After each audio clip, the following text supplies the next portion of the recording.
Well, good morning, everyone. It is December 1st. I am Scott Ewart of Scotty's blog. I wanted to start off by apologizing for being a little stuffy. I blame my 18-month-old nephew, but luckily you did not join in to hear much from me today. You did join in today to hear from my special guest, former nonprofit executive and Democrat candidate for governor, Jon Baron. Jon, thank you for joining me this morning. Thanks for being here. Thanks for having me. It's a pleasure to be here. Jon, for the folks that don't know a lot about you, your background, where you come from, why don't we start there? Tell us a little bit about you.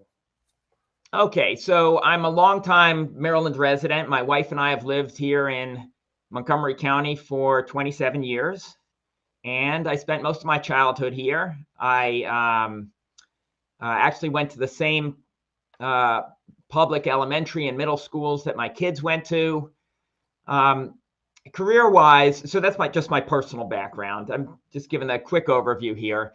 Career-wise, I have been a government reformer who has led the charge to increase the effectiveness of government through rigorous evidence about what actually works to improve people's lives in education and job creation and healthcare and many other areas. So I was a Clinton administration official. I headed roughly $1 billion technology program and won awards for reinventing government. Later, I founded and ran a nonprofit for 14 years that worked closely with the Bush and the Obama administrations to get some major reforms in social spending programs enacted into law.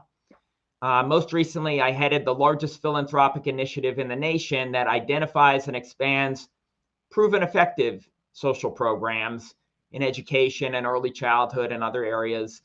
I've been an appointee of Democratic and Republican presidents, and I've twice been confirmed by the Senate. Awesome. Well, look, let's move on to why you're here. You're running for governor of Maryland. We'll talk about why you're running and what your vision for Maryland is. Well, I'm running, Scott, because I believe Maryland can do so much better in education, wages, and healthcare. And I'm the one to get us there because unlike others, I would expand programs and policies that don't just sound like they're good ideas, but they've been tested in the real world and shown to make a big difference in people's lives. I'm going to give you a few concrete examples, illustrative examples in a moment of my policies. But first, let me describe the problem in each of those areas. The first area, education, that I'm focusing on.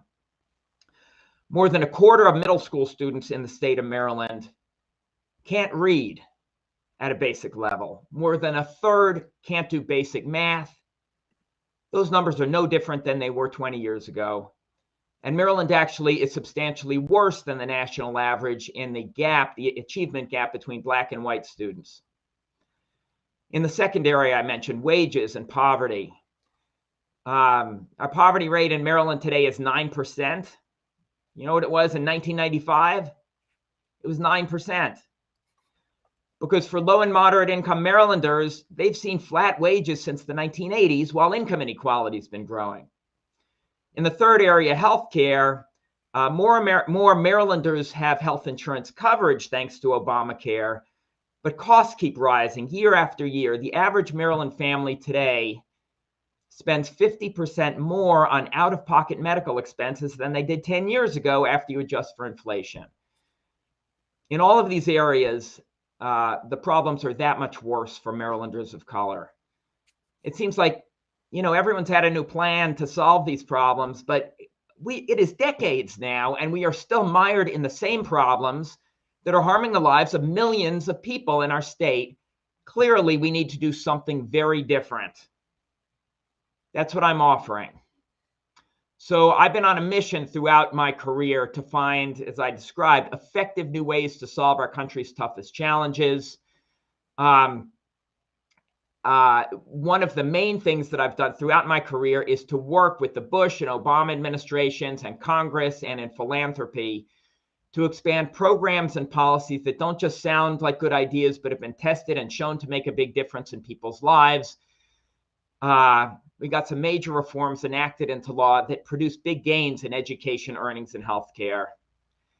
Now it's time to bring this evidence-based approach that I've spearheaded to the state of Maryland. So when I'm governor of Maryland, we're going to do what's proven to work. I'll give you two quick examples. Number one, in education, we will provide high quality tutoring to every struggling first and second grader in the entire state, because it's been shown to move them up toward grade level early before their problems become serious in later grades.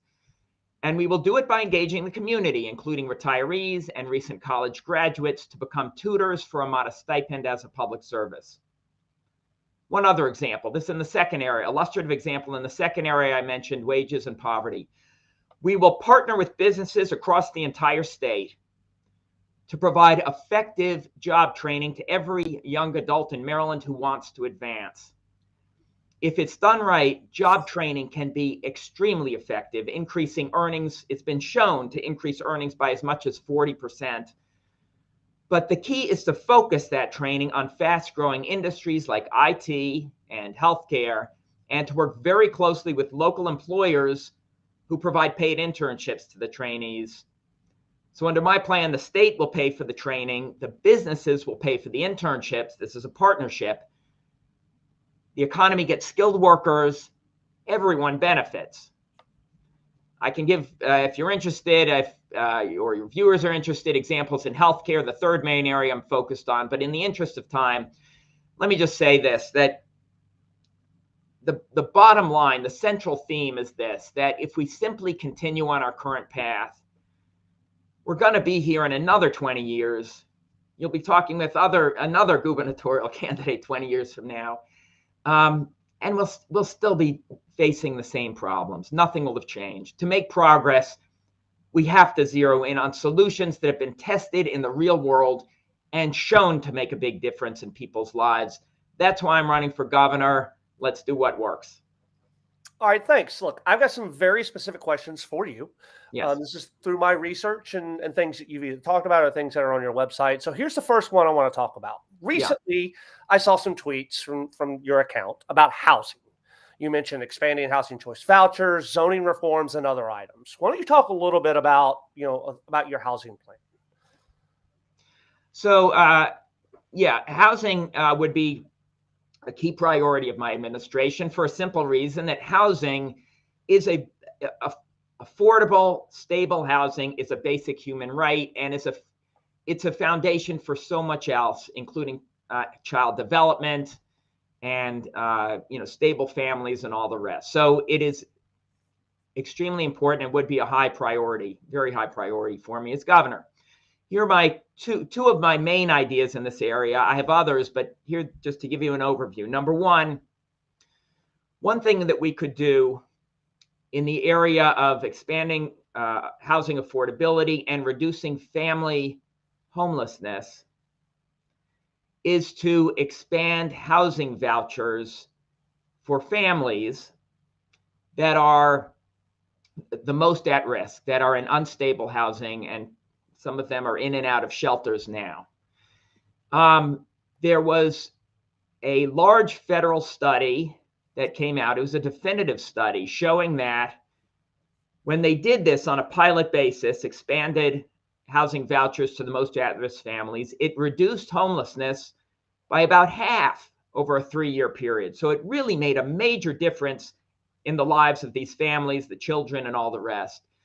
But importantly, it really didn't cost that much, because the cost of the housing vouchers was largely offset by the reduced cost to the government of emergency shelter and food service and other costs. So it only cost about $3,000, a little over $3,000 per family over a 3-year period. So for a very modest cost, we could have a very big impact on families and family homelessness. That's one example. The other area I would explore, I would seriously explore, is modest zoning.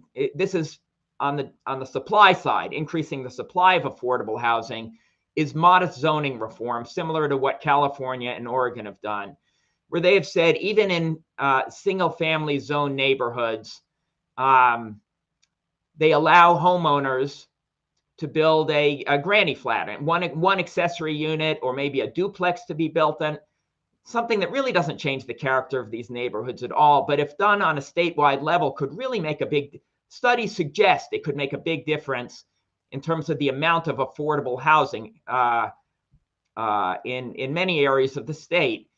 And I would look seriously at what California and Oregon have done. Minneapolis has done this as well, all recently, to see how those are playing out and whether it's something we might do here in Maryland as well.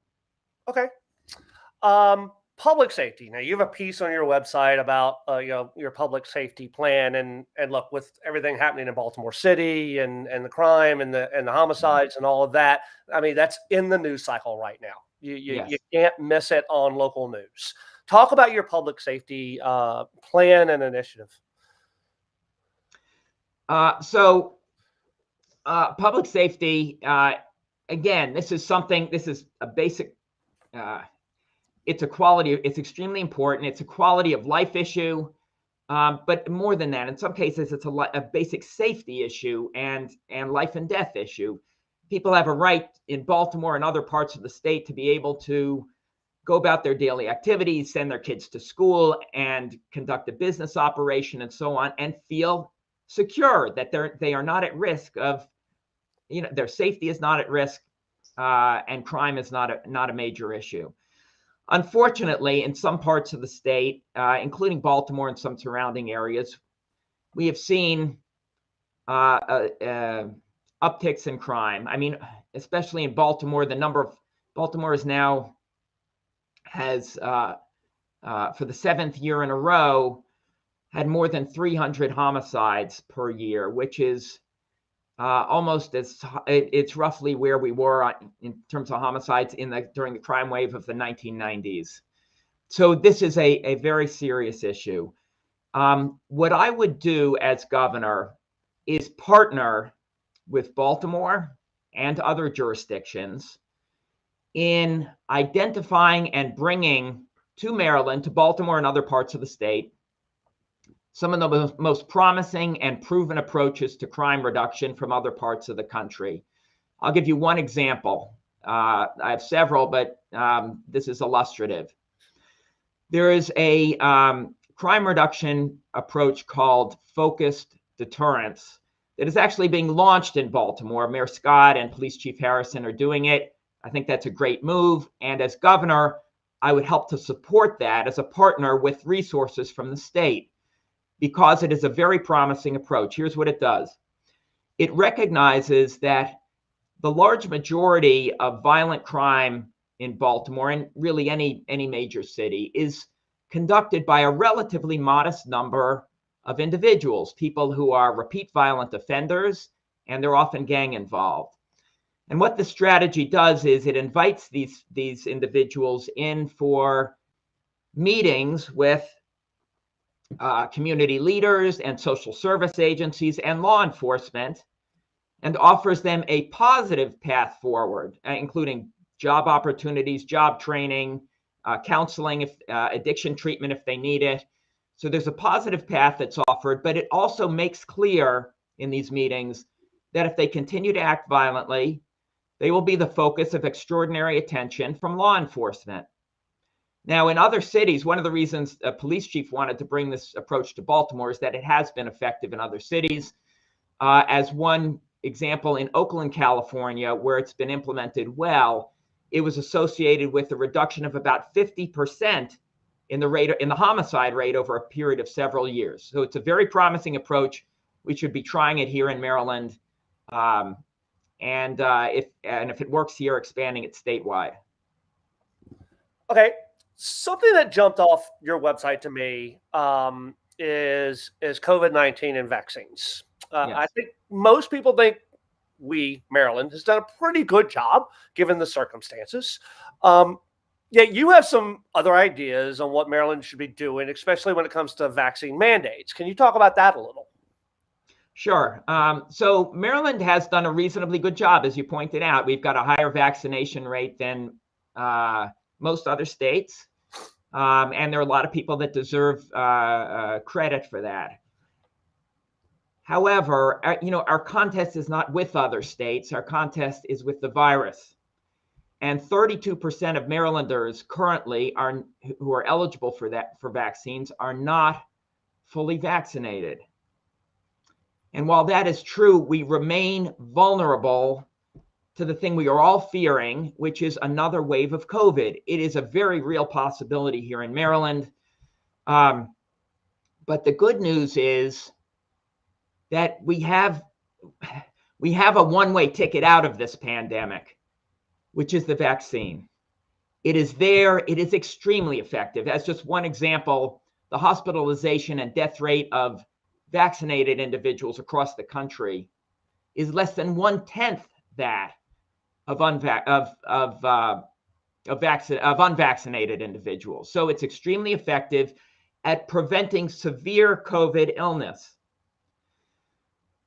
We should be pulling every lever to get everyone vaccinated in the state of Maryland. This is a public health emergency, if ever there was one. So as governor, and I was the first candidate to call on Governor Hogan to do this, and I hope he will.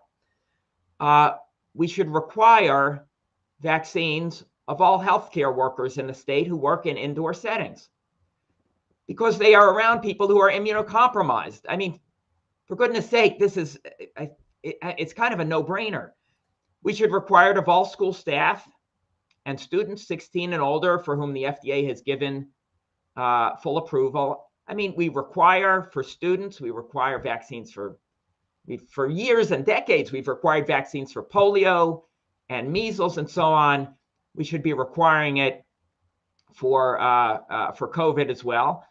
And we should be launching pop-up vaccine clinics in all elementary and middle schools and high schools in the entire state, as many as possible.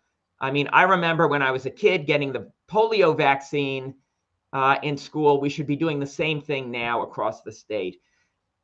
And we should require vaccines for all state employees and contractors. We can prevent a new wave of COVID, but we have to be proactive. This really is it's a public health emergency, and we should be doing everything at our disposal to address the problem. Okay. One last question specific to you that I had is looking back through things that you've talked about in the past, is one of your tweets is, "I'm proud to be funded by my campaign without any money from corporations, special interest, or Maryland lobbyists." That's correct. I'm curious to learn a little bit more about this.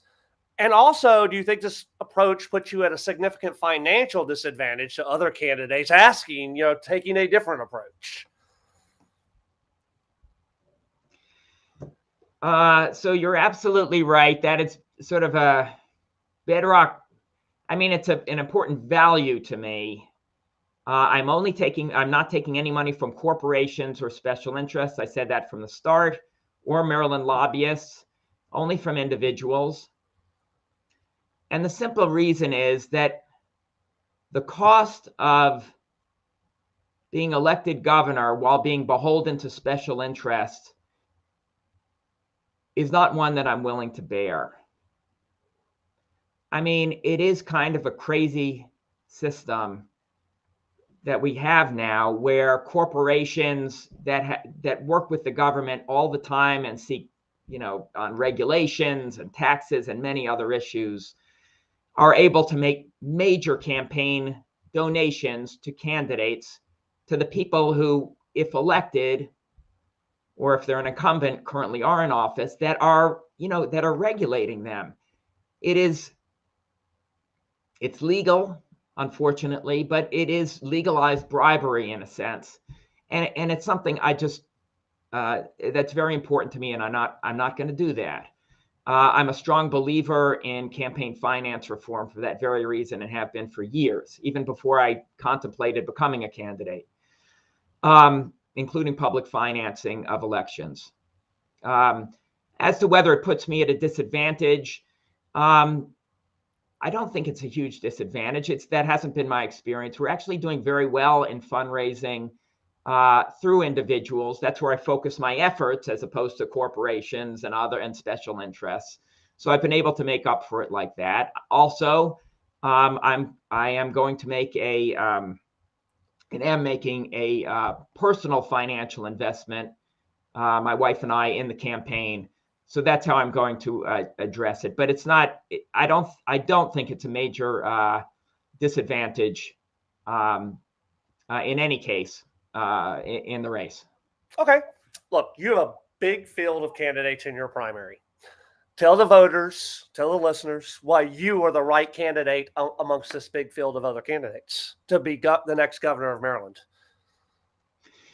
Well, all the candidates, all the Democratic candidates, we all share similar goals. I mean, every candidate is going to be talking about improving education and,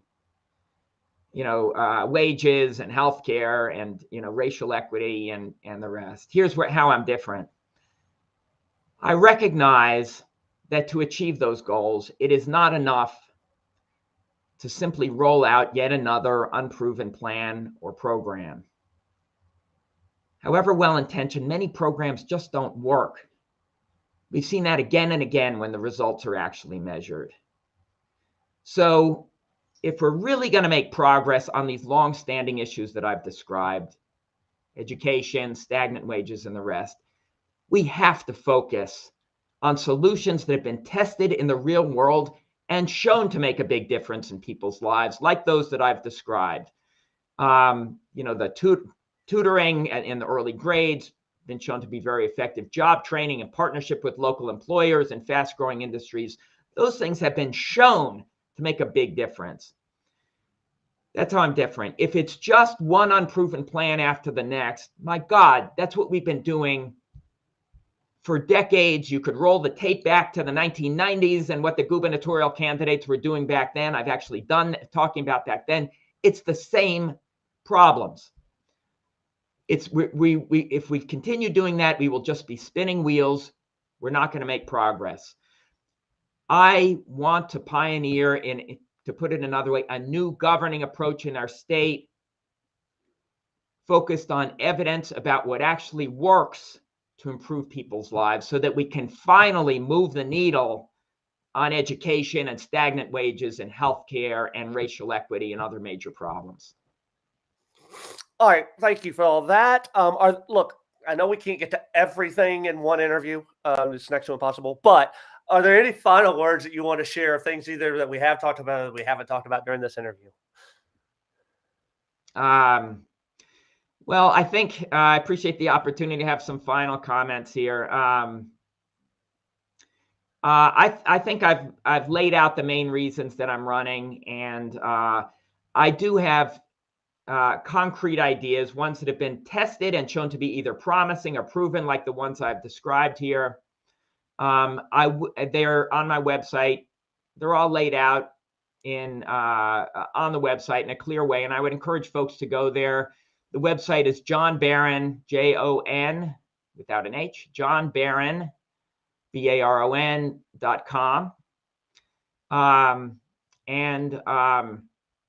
I hope people will check it out. And anyway, I appreciate the opportunity to be here, Scott. And I hope to do it. I hope to do it again in the future. I very much hope to have you back on somewhere down the road. This has been great. Thank you very much for joining me today, and good luck going forward. Thanks very much. It's good to meet you and good to talk with your viewers. All right, folks, that's all I have for you today. I will be back soon. This is Scott E. signing out.